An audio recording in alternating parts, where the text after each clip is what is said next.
Hey everyone, welcome back to the channel. It's game week 24. I'll give you all my predictions and then we'll look at what your community predictions were, of course. Quick context before we start. Arsenal are top and Manchester City are second, with Villa and United chasing, so there's pressure all over the table this week. Alright, let's begin. Brighton have lived in that tricky mid-table space. They've got 30 points, a +2 goal difference, and a last 5 of draw, win, draw, loss, which tells me they're hard to beat but not killing games. Everton feel like grinders this season. They're on 32 points from 22 games with a narrow -1 goal difference, so most of their matches are tight.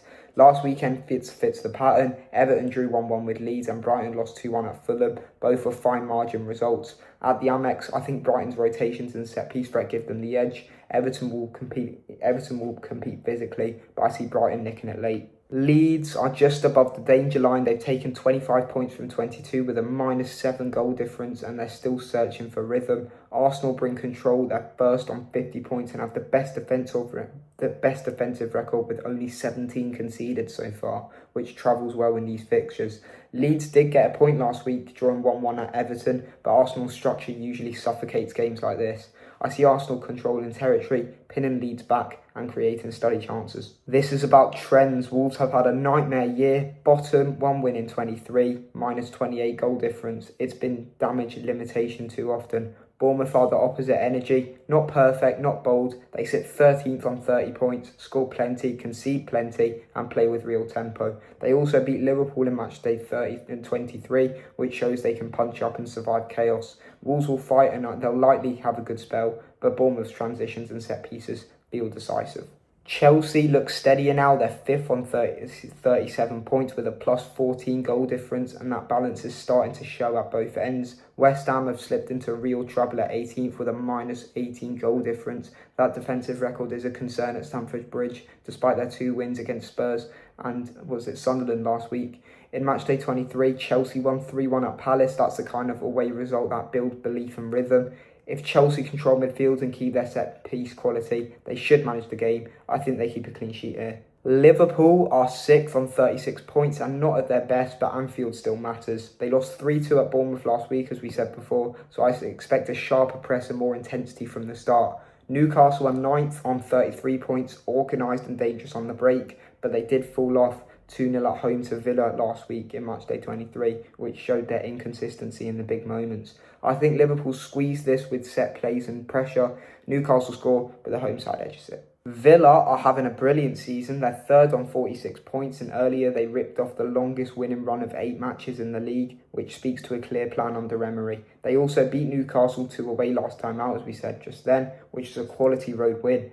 Brentford at 33 points are streaky, strong when the press clicks, vulnerable when stretched. At Villa Park, I lean Villa's control and late game management. Brentford will create moments, but Villa just have that extra gear. United have rebuilt some momentum. They're 4th on 38 points with a last 5 of draw, win. 3 more for that guy to cut his hair. But it isn't flashy, but it's still progress. Fulham have been one of the stories of mid-table, sitting 7th on 34 points with a 0 goal difference, which perfectly sums them up. Balanced. They beat Brighton 2-1 last week, so they can edge tight games. Old Trafford still gives a United late game edge through set plays and subs.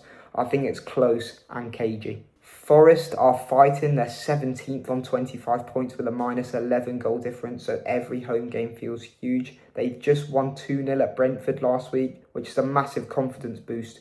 Palace are 15th on 28 but sliding with a rough recent run and a 3-1 home loss to Chelsea last time out. The City ground can swing close matches their way. I'll back Forest to win a tight one. Alright, Spurs versus City. I'm a Spurs fan, so this one hurts. We're 14th on 28 points, +2 goal difference, and the last 5 reads draw, loss, draw. That's competitive, but it's not closing. City are 2nd on 46 points with a +26 goal difference, and they handled Wolves 2-0 on matchday 3. Just a standard City performance. I think we'll have moments in transition and probably score, but City's controlling territory and set-piece threat tilt it their way.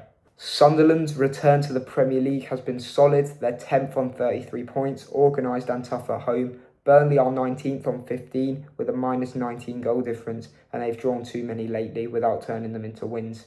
The Stadium of Light feels like a boost in close games. I'll back Sunderland to edge it. Alright, here are your votes from the poll match by match. Brighton 50%, Everton 50%. A perfect split that matches the tight numbers between these two right now. Arsenal 100% total belief in the league leaders and their defence. Bournemouth 100%, hard to back Wolves with one league win so far. Chelsea 100% makes sense with Chelsea's form and West Ham's goal against Column. Liverpool 67%, Newcastle 33%. You respect Anfield but still see a route for Newcastle. Villa 100%, Villa's top 3 level and the big matchday 23 win feeds that confidence. United 60%, draw 20%, Fulham 20%. Pretty balanced, which fits how both teams have been playing. Forest 33%, Palace 67%. You've gone against me here after Palace's vote share, despite Forest's big win last round. Spurs 22%, City 78%. It hurts, but that's where the table and form point. Sunderland 75%, draw 13%, Burnley 13%. Home advantage and Burnley struggles explain that. And those are my predictions, and those are your predictions. Tell me in the comments which game flips the script this weekend, and if you like the breakdowns, please drop a like and subscribe, it really helps. And for the big one, as always, come on you Spurs.